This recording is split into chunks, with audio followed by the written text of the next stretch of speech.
Once we've used that import command and told Python to go access a module, I'd like to talk just a little more deeply now on the syntax for using those newly imported commands. So in the example I have below, I've imported the math module just as I'd done in the previous set of videos. There's a special syntax that we need to use in order to access the things that are in the math module. And what we need to do is always remember that Python doesn't know the names of the things that are in the math module. The only thing that we've taught Python is the module name. So when we use the syntax module name dot, we then follow the dot with the command we wish to access. Something that only sometimes appears in the syntax of accessing elements of a module.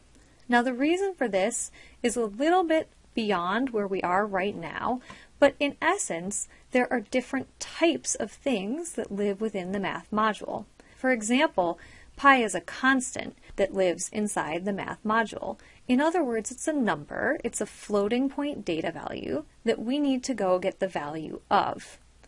Other things that might live in our module may be functions, and those functions might need information passed to them, what are typically called parameters, in order to execute the function. So I've put some examples down here for you. Something like pi, we don't need to pass any information to pi in order for that constant to know its value. However, some of the things that are in the math library are the ability to compute combinations and permutations of things you may have seen in perhaps a probability class in the past. If we need to take the combination of something, then we need two values passed with it, what's typically called an n and a k value. And so, when I want to perform a combination, something along the lines of 31 choose 4, I would need to tell Python to go to the math module and access the math module's combination function.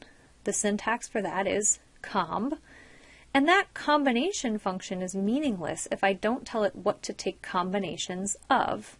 So I need to pass it that n and k value in order for that function to be able to do its job properly.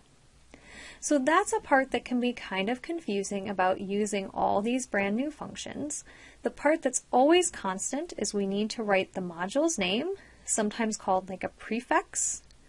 We need to put a period or a dot, and then the name of the thing we're trying to access. Notice how our IDE helps us by printing these various functions and things in purple.